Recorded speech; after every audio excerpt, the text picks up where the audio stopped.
Um, Hello there, and thank you for joining us. My name is Jeremy Howard. I am the co-founder of Fast AI, and this is the other co-founder of Fast AI, Rachel Thomas.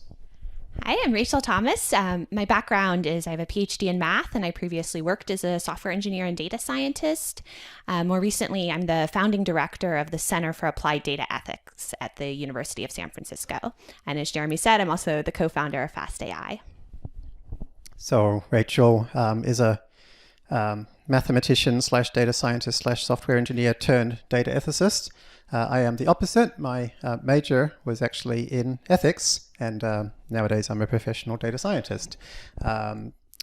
So we both together are super interested in combining data and ethics and policy and society. And we found ourselves in a funny position last week where we were starting recording our big annual course, which hundreds of thousands of people a year watch, right at the time that the COVID-19 thing was exploding. And so we did some work looking at COVID-19 in terms of what the data looks like. Much to our surprise, the report we wrote has been read by well over 500,000 people. The video we created as part of this course has been watched by thousands of people, and there's a request for us to do more of that. So here we are doing more of that, and today we're going to tackle a topic which I think is likely to be the most important topic we've ever tackled. So let's jump in. So this is, I think, the hardest situation I've ever been in trying to teach. And the reason why is because I am in the United States of America, and here in the US over the last 24 hours there has been this extraordinary new movement, which is basically to say, let's just let people die on the assumption that that's going to help the stock market. And so if I seem a little less than jovial today, it's because I am less than jovial today. So I'm not going to be talking about that in particular. Hopefully it's actually pretty obvious that, economists are already saying it would cost about $5 trillion before we even start taking account of the lost productivity due to the fact that people would not be going to work anymore when all of their friends and family are dying around them. So economically not a great idea, and, societally maybe one of the most evil things I've ever heard in history. But we're going to not focus on that. We're going to focus on a potentially interesting part of a really important possible solution to the longer term. The first thing I wanted to mention is we've been talking a lot about the importance of stopping the spread, and a key part of that has been locking things down as soon as possible. And interestingly, we're already seeing in the US the impact of that. In the US, Kentucky and Tennessee are right next to each other. They are testing at similar rates. And so you would expect them to have a similar spread. Kentucky got in ahead of Tennessee when it came to doing a lockdown in terms of they actually just declared a state of emergency back on March the 6th. And you can see already the difference between the number of cases in Tennessee, positive cases, positive tests, versus the number of positive tests in Kentucky is an extraordinarily big difference. So the stuff we are now seeing starting to happen around the Western world with these lockdowns, again and again, we're seeing the earlier, the better. The orange bar here is the number of positive cases in Tennessee, and the blue bar here is the number of positive cases in Kentucky, whereas the lighter blue and lighter orange is the number of tests that have been done. There's still people saying that maybe not that many people are actually dying, and finding all kinds of obscure ways to murder the data to suggest that even Italy is actually not that bad. But the fact is, if you look, for example, in the region around Bergamo in Italy, the number of people who died last week was 4 times higher than the number of people that died a year earlier. So, regardless of how you think about what kind of testing's being done, or what kind of postmortems are being done or whatever, there's 4 times more people dying, of all causes in this region. This thing is killing people at an astonishing rate, and it's not even close to peaking. So obviously we need these lockdowns, but the question is what happens next. And we saw last week this tweet from the Surgeon General saying, don't buy masks, they're not effective, except for healthcare providers.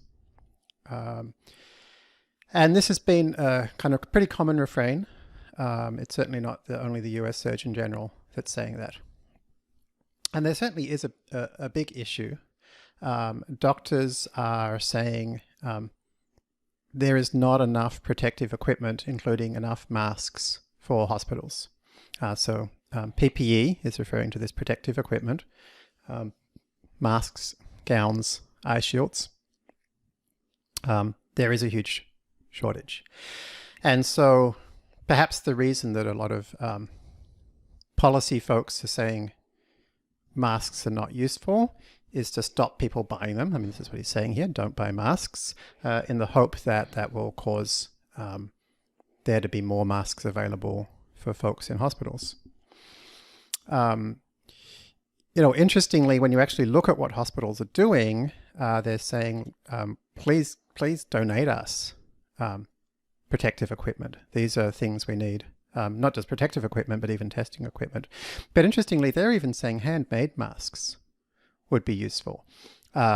So, it's interesting to see what the actual hospitals are saying they want. And so when hospitals are saying we need masks, and even handmade masks would be useful, it starts to question this idea that, like, they're not useful for the public. So, like, why do hospitals want them if they're not useful to the public? Like, how does this work?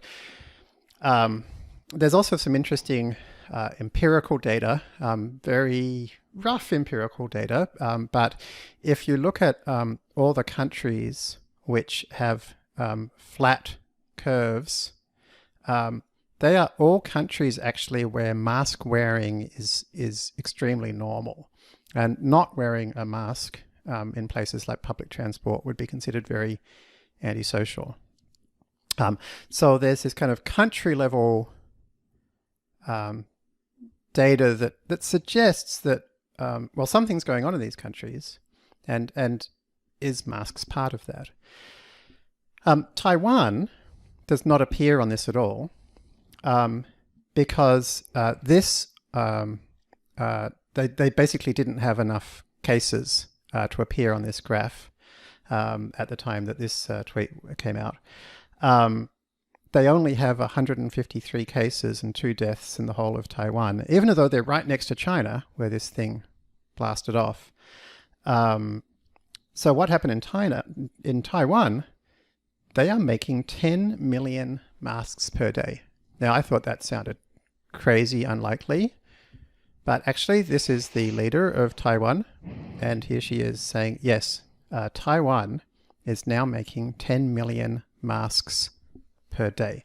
And they're a small country. I think they're like 30 million people, or if you like, a small region, depending on your politics around this. So that kind of got me interested, like thinking, well, if masks are important and a small country like this can create so many, what does that mean for a country like the US? Is that something we should be doing? And so I started doing some research, and I saw, for example, University of Michigan study on pandemic flu, not on COVID-19, but there's similarities. And they found that combining hand washing and using masks makes a huge difference to the spread of pandemic flu, 75% reduction. Now, a 75% reduction would be the difference between a pandemic and something that would just die out and fizzle away. So this is, again, indicative. It's not proof. So I started digging in some more, And I asked the wider community to help. And we now have a list of 30 papers, or nearly 30, maybe it's 28 papers, that have actually studied the question of the efficacy of masks as a way to stop spread and transmission from many different angles and many different types of masks. And all of the research I've seen points to any kind of mask as being helpful to significantly stopping transmission. So this has been quite a learning journey for me. And so I've really focused on what does the data say, and just looking at primary research papers, not at government recommendations, not at blogs, but at actual science. And we'll provide a link to these papers with the video. One of the most interesting things I discovered is in the Czech Republic, which has a really fantastic healthcare system and is doing a lot of testing. They actually made masks compulsory for the whole country since March 18th. If you want to go anywhere, you have to wear a mask outside the house. And they have these little illustrations. The Czech here means your mask protects me, my mask protects you. And they're really focusing on the social side, that if I have a mask on, and I might be sick and I don't know about it, I am actually doing a pro-social thing by helping you to not get sick. In the whole country, there's only been 2 deaths. And look at how we're not seeing the exponential growth in new cases. It's actually flattened out. So this is a super interesting situation. So I started wondering, like, whoa, how did that happen? How did this country, very unusual in Europe to see mask wearing. So how did this happen? And there is this fantastic story about what happened. You can find it at tiny.cc/masksforall. Strongly recommend reading it. But basically, what it says, in fact, let me jump to it now. What it says is this guy, Peter Ludwig, who is a kind of a social media influencer who focuses in science communication, made a video about the importance of wearing masks. And that kind of kicked off this huge community reaction. It's an amazing story, and this is the video. This is Peter, and after really digging into the data and the virology and the science of this, I am pretty convinced that everybody wearing masks could be a key, or probably is a key part of the solution to stopping the lockdown eventually, getting the economy back on track, restoring normalcy to society, and reducing the spread. I am not as good a science communicator as Peter is. So what I'm going to do is I'm just going to tell you what he said with his pictures. Okay, so I get no credit for this. I'm just repeating what he said because maybe you don't speak Czech. Okay, so Peter started out his fantastic video by pointing out Mongolia. Now, Mongolia is right on the border of China. So lots of people moving backwards and forwards, right? And somehow, at the time that he did this, the 14th of March, they had only 1 case. Today, it's gone up to 4 cases. It actually turned out that 1 case checked themselves out of hospital and against the law went and hung out with 200 people over the next few days, which is a terrible, terrible idea. But how come Mongolia had only 1 case? And so Peter said he noticed that something striking about Mongolia was they had a policy that you have to wear masks since January, which is pretty extraordinary. So Peter went on to describe, and I'm using some of my own slides now. His slides are much more, his presentation is much nicer than mine. But I wanted to show you some additional information here. So he described how there are different kinds of masks. There are what are called respirators, the most common type being the N95. It's just a rating, and they're full seal hospital grade things, right?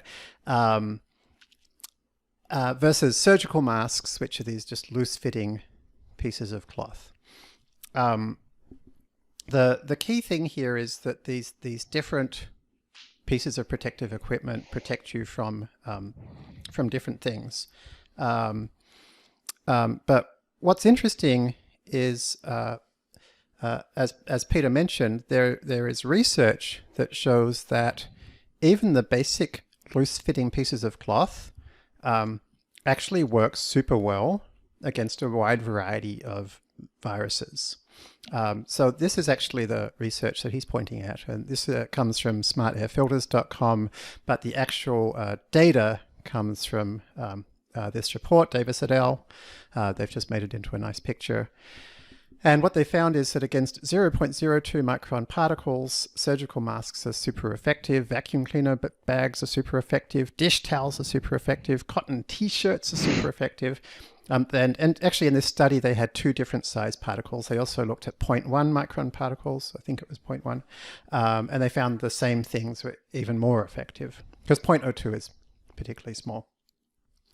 They also looked at kind of doubling them up. And they also looked at how well can you breathe through these different materials. And they actually came up with some suggestions around things that are easy to breathe through. So in this case, 2 t-shirts. Easy to breathe through and end up being pretty effective. So anyway, you can check out this fantastic article or the original paper for yourself. But basically, the story they found in this research and a lot of other research I've looked at is for stopping the spread of viruses, you don't need N95 respirator masks at all.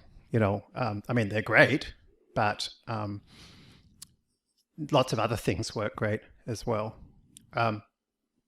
So what's going on here? How does this work? Because COVID-19 is a 120 nanometer sized virus. So Peter points out that like, well, how can these, simple pieces of cloth protect from that? Because they have bigger holes than 120 nanometers. The point Peter made, though, and is described again and again in all the research I've looked at, is that COVID-19 is spread through droplets. In other words, you cough and it goes into your face, right? And specifically, it goes into your eyes, or it goes into your nose, or it goes into your mouth. Also talking. Sometimes I've noticed when I talk, little bits of spit fly out. I'm sure we're all like that. So these are droplets, and the droplets is what the mask catches. So there are 3 categories of transmission described by virologists. There's contact transmission, droplet transmission, airborne transmission. So contact is when you actually touch someone or something with the virus. And this is a big issue if you touch, we talked last week about sanitation. If you touch a surface which somebody who is infected has touched also, and then you touch your face, that can get you sick. What we're talking about for masks, though, is the coughing and talking, which seems to be such a common vector for spread, because that's actually how, on the whole, this particular virus is kind of expelled. Airborne is a nightmare. Airborne is when things, they aerosolize, they turn into an aerosol, they float in the air in tiny, like I can't remember what it was, 0.5 micron droplets for ages. That can actually happen in a hospital. There are certain procedures in a hospital which cause the droplets to aerosolize. And the kinds of masks we're talking about, the basic masks, don't really help there. So in a hospital setting where there's potential aerosolization, you need the good masks. So actually, Oxford University just published today a new report about this, where they described how basic masks are fine, except for if you're in a hospital around an aerosol generating procedure, or AGP. And this is a list of AGPs. So you're probably not doing these things at home, right? So you're fine to use whatever, a couple of layers of t-shirt, right? in the hospital even. Unless this is what the University of Oxford is saying from their research. This is with COVID-19 research. This is not just any old research. So like basic masks, homemade masks. This is why the university we looked at earlier is asking for homemade masks even, because they do really help. So there's been a lot of research already, empirical research, showing that these basic masks actually help in practice. For example, for SARS. So this is from slatestarcodex.com, a summary of some research. They have a link to a paper about SARS, which looked at how folks that were wearing even surgical masks got no infections at all. This is the Oxford study that I mentioned, and so their conclusion, again, standard surgical masks can be used for most community-level clinical interactions, let alone at home, right? So they weren't explicitly looking at home, but we've seen from the other research that basic materials are just as good as surgical masks, or very close to. The research, empirical research, has also found that basic masks do help in practice. Empirically, in practice, they do help in non-healthcare settings.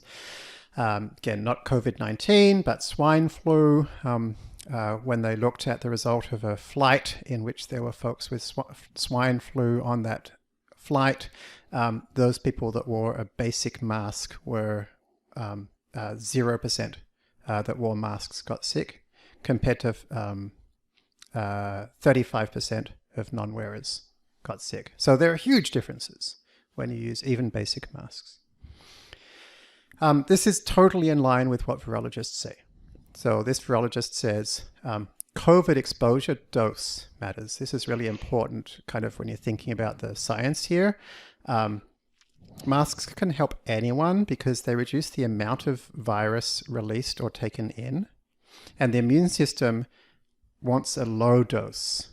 So if you keep the dose low, then the virus has to divide many times to get to high levels, and then the immune system's got lots of time to kick in, right? So this is like kind of counterintuitive, but this is actually what the data is now showing us, and the science is now showing us, is that the transmission of this virus seems to occur primarily through sustained exposure, right?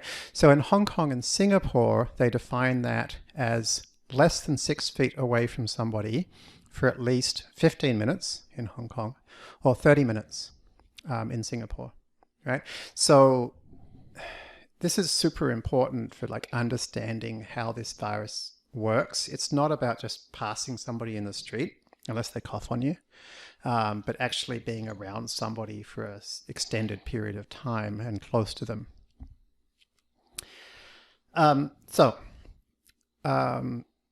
A key point which we absolutely know now, we've got plenty of data to show this now, is that many people are infectious before they have symptoms. So it's not okay just to wait until you're coughing before you start putting a mask on. Something like 50% of people with the virus are asymptomatic, and they are spreading it even then. So this is a key reason why you have to get the mask on early. So these little pictures here is Peter is describing how when you wear a mask, you stop other people from infecting you, but you might be infected but have no idea. You might never get into symptoms, right? But you could be spreading it to your friends, your family, your community, your co-workers without knowing it. So you need to wear a mask for that reason as well. So he describes this as a selfless motivation. And this has been a key part of the messaging in the Czech Republic, is this idea that this is such a pro-social behavior to wear a mask, because you are protecting the people in your community, the people in your workplace. So if we look at it, we saw that graph earlier that showed there's quite a few countries now that are controlling this without a lockdown, like Korea. And in every country that has controlled it without a lockdown, or isn't in a lockdown anymore, I should say, they're doing 4 things. They're doing rigorous testing. They're doing rigorous contact tracing. So if you're tested positive, who's everybody you've been near? They quarantine anybody who's found positive. And everybody's wearing masks on public transport, at work, anywhere that they're around other people outside of their family. So like from a data science point of view, this is, we don't need proof, right? None of these are economy destroying levels of cost, right? Masks, we can make our own masks for like 10 cents. So, these are things that allow us to get the economy going again and avoid people dying. So we save lives and potentially trillions of dollars. And it's not, this is not like some crazy idea that might just work. This is something that lots of countries have done and it's already worked. So it's like, why isn't everybody doing this? We need the lockdown still to get to the point, because so many countries like the US and the UK are way too late. But, in a few weeks or a few months, once we're past the apex, this is what we need to be doing. And it's going to be super hard to do the masks bit because our governments have been stigmatizing this. They're saying you don't need them. If you wear a mask, you're taking it away from hospitals. So there are now all these Asian countries that acted quickly to contain the virus. And when you actually look at like just the traffic on the streets, they're kind of back to about normal. So there's lots of data you can look at. In this case, this is TomTom traffic congestion, right? And it's just fascinating to look at these countries where the last 7 days versus historical average. This is from the Financial Times, I believe. Sorry for accidentally cutting off the citation, which I tried to keep. You can see how there are countries that are nearly back to normal. People are moving around again. So Peter used all that to try to get rid of the first idea, which is we don't need masks. We do need masks. So that was his cross that off. So the second argument he dealt with is there's no point saying you need masks because there are no masks. So his point was, well, make them. Go and make masks. And so here are pictures of people in the Czech Republic after this video came out making masks and hanging them up on mask trees for anybody to come and pick up that needs one. And one of the things you notice here is the masks don't look professional. And I think this is really important, right? Because if you have a polka dot mask, nobody's going to come up to you and say, you're stealing, professional hospital grade masks. They're cute. And so part of the Czech community reaction was to have like, humor and, just make it as fun as possible, get everybody involved. And so even kids have is that a koala? I don't know why there's koalas in Czech Republic. I guess it's just they're on a visit, has its own mask. There are all kinds of interesting things you could use for these masks. So one chap pointed out that 3M has a household filter which costs $22 and gives you enough for 60 masks, and it is actually officially virus rated. So, if you want to go fancy, you can spend 30 cents and cut those up. As we've already noted, things like cotton should be just fine too. But string, staples, and hot glue, $22 worth of this stuff, maybe a bit of cloth on each side to make it more comfortable. So the call to action that Peter made was basically, he said, I want everybody in the Czech Republic to wear a mask. Everybody, 100% of the country. Which, that sounds crazy to me that could be possible, because at the time, this was something that had a social stigma around it. So he pointed out something really interesting, which is that this would not be, if this was successful, it would not be the first time that something with a social stigma turned around. Just like in most Western countries, I remember when I was growing up, dogs would poop on the sidewalk and you would leave it there. And he pointed out that we managed to change the social expectation that if a dog poops, you pick it up. And before that changed, no question, people would have been like, oh my gosh, you're picking up poop? That's gross. Whereas now, it's like, excuse me, you seem to have left your dog's fecal matter on the sidewalk. Please pick it up. Thank you very much. So, these things can change. Social expectations can change. And so his hope was that if you see somebody without a mask, people will stare at them and think, who is this antisocial person? So he made 3 particular asks. He said, share this video, take a selfie wearing a mask, and use the hashtag masks for all. Well, actually, the Czech version, but let's pick the English version. And influencers should set a good example for their followers. And so I think it would be super cool if, celebrities started rocking their own homemade colorful masks, maybe pictures of them making them themselves, I think that would be super important. And the point is that this is a little word cloud of the most important values to folks in the Czech Republic, and the biggest one was kindness. And so he is saying this is the most kind thing you can do, is to have a little bit of inconvenience yourself in order to protect those around you. Oh my God, it was successful. So today, when politicians appear in public, they're all rocking masks. People are putting mask pictures on the public transport, on the statues. It's extraordinary. So there's a lot of recommendations out there for face masks. Michael Lin, who is a biochem researcher, has lots of great information that we can share. Similar kind of stuff with what we've described about, but some more links. Actually, a article that just came out today, we might need to update this, is that, no, actually this looks correct. So he's actually already got the new thing. If you put a mask in the oven at 160 Fahrenheit, 70 centigrade for 30 minutes, it sterilizes it and you can use it again as much as you like. No alcohol. So there's actually a new Harvard study I just saw today, which actually has shown this. Interestingly, you can see this is coming from Weixin QQ, Chinese sites. A lot of the best information we have is coming from Chinese sites because they're the ones with the months more experience of this.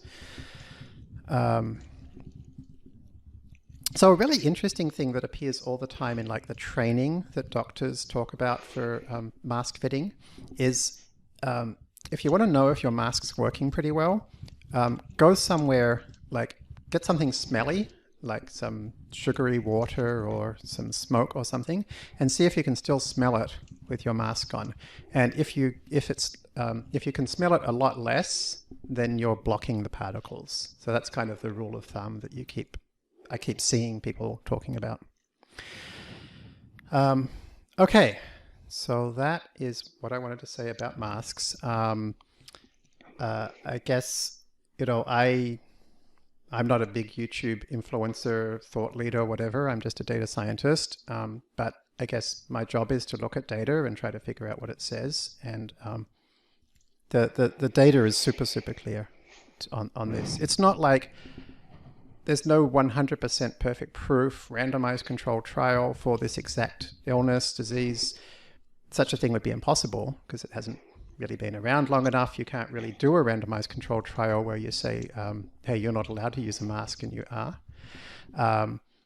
But from a kind of a Bayesian prior perspective, the evidence is so incredibly strong that this is a good idea. The cost is so low. The upside is so huge in terms of lives saved and the economy being able to get back up and running again.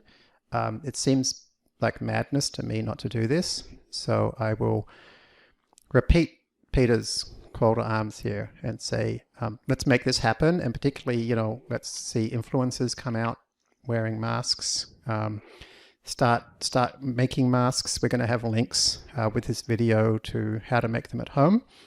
It's very cheap. It's very easy. And let's hope that we can make happen in the US and the UK and other countries what the Czech folks have done so incredibly well.